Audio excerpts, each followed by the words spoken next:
Hi there everyone, this is Molly McCord, and in this video I'm going to show you how to learn more about your midheaven in your astrology chart. Your midheaven is the point right up here, the highest point in a chart between the 9th house and the 10th house, and it is the point in a chart that tells us what our professional and career goals are, how we want to be known, our status, how we want to be viewed. And so it gives us insight into the work we are to do in the world, the work we're here to contribute, the title, the job, that part of your identity that wants to be recognized. So in this reading, I'm going to do a quick run through so that you can understand how to look at this in your own chart. I'll be sharing with you many of these types of readings. I'll be going over the different types of signs up here at the midheaven. And something you should know is that this is not a comprehensive reading. I'm only going through a few steps. There are many layers to a career reading. So this is just a beginning point where we're going to talk about the general themes. And I'll be doing many of these different videos, and they're going to be at different levels. There'll be beginner, intermediate, and advanced midheaven reading. So this is a beginner video. So let's start with the basics. So we can see right here at this midheaven, we see 4 degrees of Scorpio, 34 minutes. Now this line here tells us where the 9th house is and the 10th house is, right? So what we see here is that by the time your energy is in the 9th house, this is everything you have learned, your experiences, what you've done in life, what you've been through. Then it shifts, the energy shifts into the 10th house of, well, what am I going to do about it? This is a reality check. This is a practical energy. It's like, how am I going to take everything and make money, contribute, be known, be a professional, be an expert, or what am I just going to do in the world? So we look at the energy here of your midheaven sign for more of that information.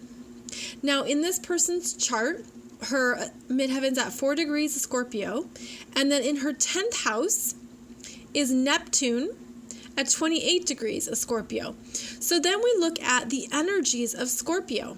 Okay, this is the investigator, the person who is a detective, a strategist. Perhaps they are involved in finances, big money, where people merge their energies together in some way. Scorpio is insurance. It's money we owe other people. So finances are a big part of a Scorpio midheaven. With the Neptune energy here, there is a sense of, well, what can I do with the intensity of Scorpio and really make it something that is bigger than me? I mean, the Neptune energy in the 10th house can show up as a need for privacy, especially in Scorpio, which is a very private energy, a need to be able to get away in some ways. For example, you might want to work in private. You might not want to be around people. The Neptune energy has that sense of escapism. It can be idealism. So it's taking these two energies here and putting them together as, okay, my 10th house is ruled by Scorpio. Neptune in my 10th house adds that sense of, I want to be left alone, and how can I work in private perhaps? Now remember, these are just general themes. So then we take the Scorpio energy and we look at the ruler. And the ruler of Scorpio is typically Pluto. And the Pluto in this person's chart is at 23 degrees of Virgo retrograde. So you take whatever this midheaven sign, the rulership, and you look for that ruler in your chart. So you would look for Pluto, if you have Scorpio and your midheaven, for more information, for that next layer. Okay, so we've already established that in this person's profession, they perhaps want to do something with finances, strategy, investigation, going deeper, psychiatry, counseling. Like, this is a deep dive energy. This is the person who is a specialist, okay? Then we get another layer of information from this Pluto. Now, Pluto in Virgo is about the details, the minutia, the what can we learn? What are the supporting facts? What do we need to know about a process? And then in the 8th house, it's also behind the scenes. It's also about what is going on maybe behind closed doors, what you do in private. Again, it actually further emphasizes these energies of Scorpio.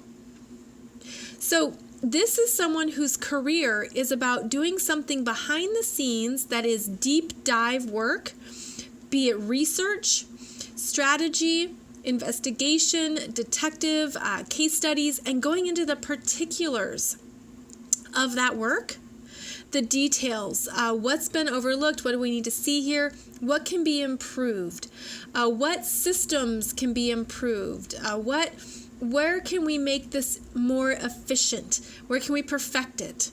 So this is like the energy of someone who works powerfully behind the scenes to find the details that matter and to somehow make those details more supportive and productive for the work at hand. So that's just a quick run through of these energies. Now, it's important to know, again, there's more layers here, but this is the starting point, is that in the midheaven, you look for the ruler, and the ruler gives you more specifics and information about how this part of your chart wants to be recognized and seen. So I'll be back here soon with another video.